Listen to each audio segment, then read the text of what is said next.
So when to give up on a low performing employee? The three signs you should never miss. My name's Melissa. I'm an executive coach and a management consultant. What I do every day is I work with leaders. I help them increase their influence, build high performing teams without needing to handhold or be the bad guy to achieve those results. The people that I work with, they have good hearts. They care about people. They want to do right by their people. And if you're one of those leaders, you know that that can be hard, especially when you're dealing with performance issues. So today we're going to dig into that. And I'm going to share with you three things that you should never ignore, three telltale signs that it's time for you to evaluate how you're approaching the situation and what you need to do about it. Joining me today is Kelsey-Ann Balcom. Kelsey-Ann is part of my team. She is the big reason of why we are here today, why I have time and I have dedicated space to come here live to share some of these leadership insights with you. So I take everything from what I'm experiencing behind the scenes with clients, all of those insights, and I bring them to you during these lives. So Kelsey-Ann, share a little bit about yourself.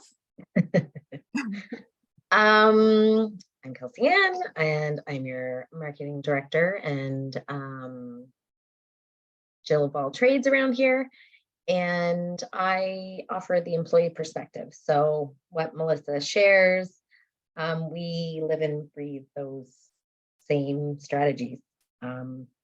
We have hard discussions on a regular basis, just, getting into the grid of it, and just to,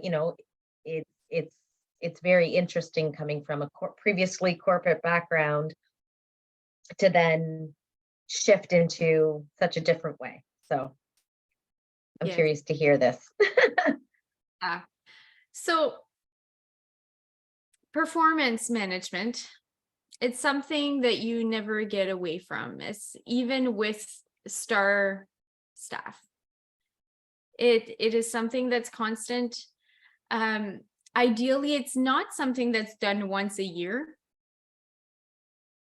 It's, it can be something that's incorporated in the way that you operate, in the way that you communicate, in the way that you hold meetings on a weekly basis. And so when you do it consistently, it's not this big, scary thing that happens once a year. It's just a way of being. It's just a way of thinking. It's a way of operating. And that's something that we do together, Kelsey-Ann. So I'd love to know your thoughts on that, because we don't call it performance management. No. But it is something that's constant. So I'd love to hear your thoughts, your experience of how we approach performance management. I think the reinforcement that any issues or system issues, right? And they're not necessarily a me issue. For me, that makes a big difference. But we do debriefs, right? Whenever we're doing something, we finish what we're doing. And then we look, okay, what went right? What went wrong? What can we do better next time? What are we going to do better? What are our, three main things? So we were constantly evaluating our performance in these debriefs. I'm just realizing this now as I'm saying this too, in a sense, kind of all along, but pardon? Madness behind the method behind the madness. Yeah. But it also, it helps to keep us accountable. And then there's changes that happen sooner, right? In the right direction, sooner than just the once a year. Right? So we're constantly kind of bringing back, okay, this is the vision, this is where we're going. This is the vision, this is where we're going. And I can see how those multiple touch points during a year make a huge difference as to us, moving this business forward versus doing it a once a year kind of thing. Yeah. And that systems perspective, when we have those discussions, it is not one-sided. It is always, what are you taking responsibility for? What am I taking responsibility for? What are the other people taking responsibility for? And what changes do we want to make to the system so that we're able to thrive, so that we're able to perform at our highest, best selves? And what people need are different. What I need, what Kelsey Ann needs, what Sandra needs, it's all different. Mm. So it's being mindful of all those things. Now, you could be seemingly doing all the right things to manage performance, and you might still be struggling with an employee and not really know why. And the thing is when that happens, like if you've had the opportunity to hand select someone to be part of your team, maybe they were given to you, that's okay too. But from my perspective, I usually hand select all my talent, right? I hand select, I train, I support, I pour myself into people so they can be at their best, that they can thrive, that they can succeed. I want them to have the opportunity to succeed. And then when that's not happening, it can weigh heavy on the heart. Because the people we work with become our family. I spend more time with Kelsey Ann than I do my family. So they become your family. And, when your kid shows up and didn't have a great score on their math tests, you don't put them at the door. You don't get rid of them. You don't say, well, too bad for you. You're looking the next place. You help them. And so, that's how I viewed performance management. That's how I viewed my staff. It's my responsibility to make sure that they can succeed. That is a heavy responsibility. And there are things that are out of your control. And you can't win every time. And that is the hard part. So I've been one of those leaders that have held on for too long. And my clients are those types of leaders that will hold on too long, that will give it their all. So that's why I want to share with you today a few things to be mindful of. If you see these flags, these are indication that you might have reached that dead end road. And I can see that there's 2 people watching. So if you have any questions, or if something comes up while you're watching, please drop in the comments, or when you're watching on the replay, #replay, because it's really nice to see who's watching these. And if there's any questions that come up, we love to dig right in. Absolutely. Absolutely. So why do we have performance issues? There can be many reasons. And sometimes we're trying to deal with a performance issue and we don't know why it's happening. It could be lack of knowledge, right? Lack of skill, lack of support, lack of resources, lack of meaning, not understanding why this is important. It could be a lack of interest. I'm not interested. It could be a lack of motivation. And sometimes lack of motivation is tied to mastery. So I don't feel like I can succeed here, so I'm demotivated.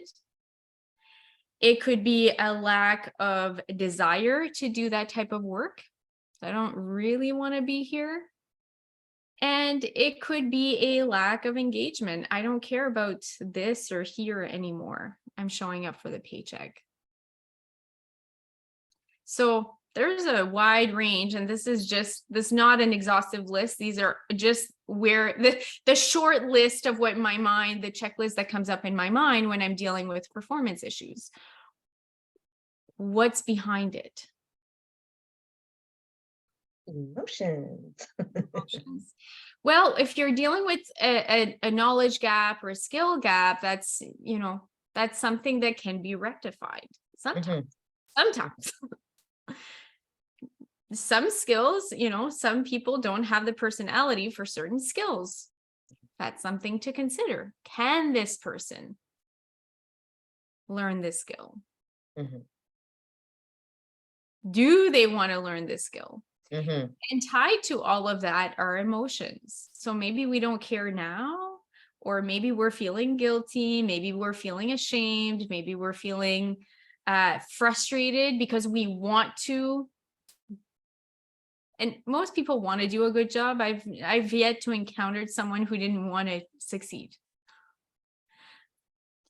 So there's frustration when there is a reason why we're not succeeding. Sometimes there are things in the system that get in the way. So there are many reasons why performance issues come up. So we might, if you think about an iceberg, the performance issue is on the top part, which is 1/11 of what's really going on. And then what's underneath the surface is very unique to that individual. So sometimes we treat every performance issue like the next. I've encountered this behavior before, and I know what I've done in the past that's been successful. It doesn't mean that that fix is going to be the right thing for this person.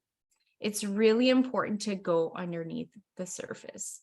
So here I'm giving you a lot more than what I intended for in this particular sharing. But these are things that have come up this week and are top of mind. So I'm going to share these. If there's any questions that come up, please, this is the time to ask. If you ask, you will receive. So there are many reasons for performance issues. So I'm just expanding your mind to think and be curious about why this is happening. Because you would be taking a different approach depending on the reason why. So how do you know when you've reached that endpoint? First, make sure that you're open to exploring all the reasons why.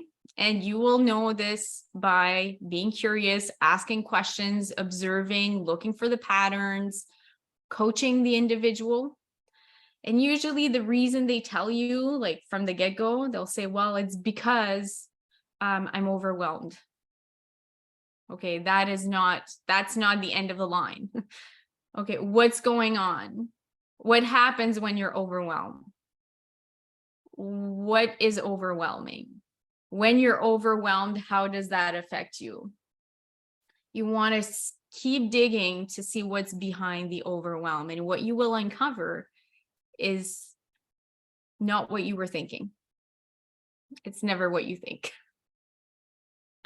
The first answer is what you think, but then what's really underpinning that is always different. So 3 red flags. Do you want to know them? You ready? Yeah. All right. So you're working with someone, you might be coaching them, and you hear something, first red flag, it doesn't align with my values. It doesn't align with my values. What does that mean? When you hear that, Kelsey-Ann, what does that mean to you? It doesn't sound like they're very open anymore. Like, to me, that's just like, nope, if there's 2 directions, they're going this way and I'm going this way. So that's a problem. Yeah. Doesn't align with my values. There's like a rejection quality to that. And when I hear that, what it tells me is that this is no longer a task issue. I don't like to do things that way, or that's not the way that I like to do this task. Okay, that's a task issue, surface. Those are surface things, quick fixes, very easy fixes when you're dealing with surface issue things. It's rarely surface issues that cause long-term and performance issues. But when it's values, it's way, way, way, way, way below task. Now this is about what we value, what we believe, who we are. We're tapping into the identity piece. So who you are and who I am is not in alignment. This is no longer how we fill out the spreadsheet. This is who we are, the core of us. Values are part of our core being.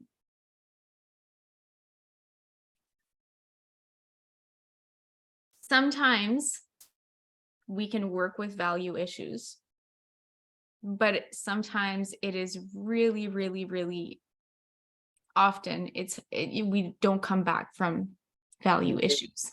And if they've been thinking it doesn't align with my values for a long time, that door might be closed.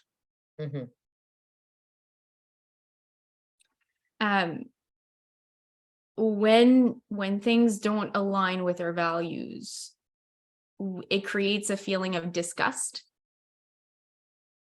Right? We feel disgust. This doesn't, right? We have this and disgust is a feeling that helps us identify what's unhealthy. And the behavior that it triggers is rejection. I reject this because it's not healthy for me. So this is what leads to disengagement. And if they don't think it's healthy, and there's no changing their perception, and we're not changing anything, and that's it. They would have to force themselves to be here, to accept, and they would likely never trust. They would likely never be open. So when I hear it doesn't align with my values, my ear perk up. And I know time to act fast, not necessarily I'm not saying fire them on the spot, saying get really, really curious and get to the bottom of what they mean when they say it doesn't align with my values. Because it is not a good sign. All right. Makes sense to you? Makes sense to me. Everyone listening, makes sense to you? All right, number 2. When it starts affecting the team ripple effect. It's pretty obvious one, but sometimes we are not noticing the effect on the team, or we're so busy with what's on our desk and managing the performance that we're not looking at what's the effect here. So, how is it showing up in meetings? How is it showing up in projects and getting work done? Is it creating the other team members to be talking about this? How are they perceiving this? What kind of message are they getting from your behavior as a leader? Are we giving them the message that we're willing to tolerate certain behaviors? Are we telling them that we're not willing to step up and do the hard thing? And we get the culture we tolerate. So it's really important to think about that message. If when the person walks in, everyone clams up and feels tense, we're definitely affecting the team's performance as a whole here. And if we're seeing people talk, gossip, conflict, now this is affecting more than just one person's productivity or one person's performance. It's spread to the team and maybe even beyond. Big issue. And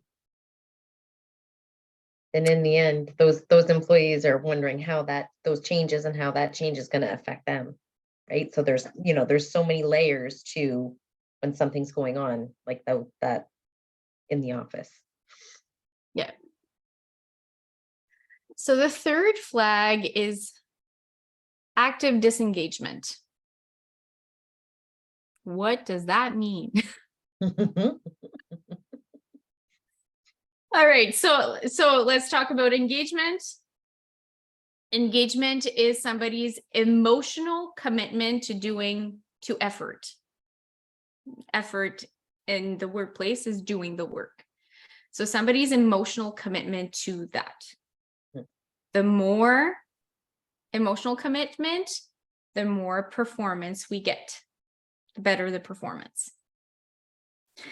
So engagement, if you think about it on a continuum, we have highly engaged employees, and highly engaged, they can this moves, okay? So just because somebody's highly engaged one day doesn't mean they're highly engaged the next day. We have highly engaged, which means they have a really high emotional commitment. Engaged, so we have an emotional commitment. We've got neutral, which means we're kind of showing up to show up. Mhm. We have disengaged, which means we don't really care anymore. We don't have that emotional commitment. That's fading. And then as we're getting into active disengagement, now we have feelings, we have emotions that cause us to do things, distance ourselves, or basically do the opposite of perform, damage the performance. So that could look like withholding information, giving wrong information, avoiding people, avoiding meetings, not participating on purpose, doing things on purpose to sabotage. Mhm. And sometimes that's subtle. Sometimes we don't really notice it. If they're really good and they fly under the radar, they could be doing some things there. It could also look like talking to other people and playing games, triangulating.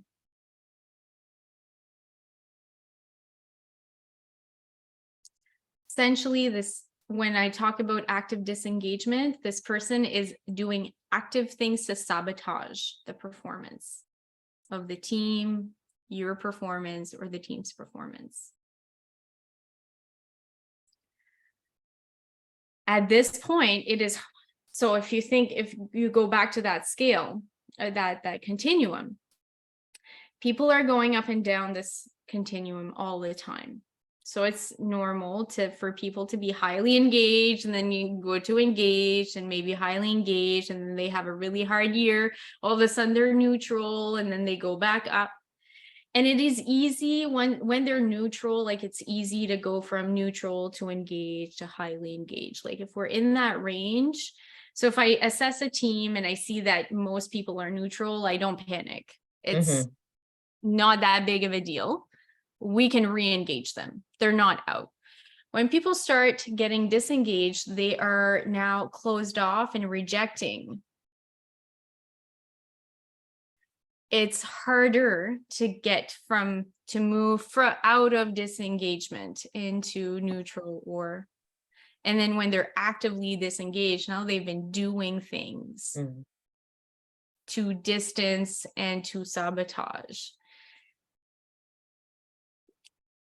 I don't like to say anything like that, but I have yet to see a situation where we've been able to recover from active disengagement. All right, so 3 flags. First flag, it doesn't align with my values. Pay close attention. Second flag, there's a ripple effect on the team. So other people are being affected by this performance issue. And third, active disengagement. The person is doing something to actively sabotage performance. So these are 3 flags to look out for. And if you see these flag, it's time to act quick. This is no longer a wait, watch, and see. This is get on this.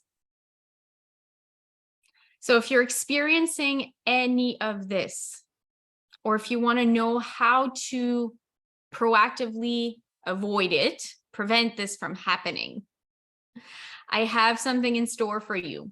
So next week, I'm actually offering a workshop. It's a 5-day workshop, 1 hour a day. It's called the Influential Leader.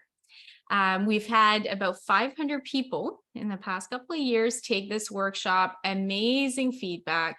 And this particular workshop is designed to show you how to turn your lowest performing employees into rockstar without having to handhold them or be the bad guy.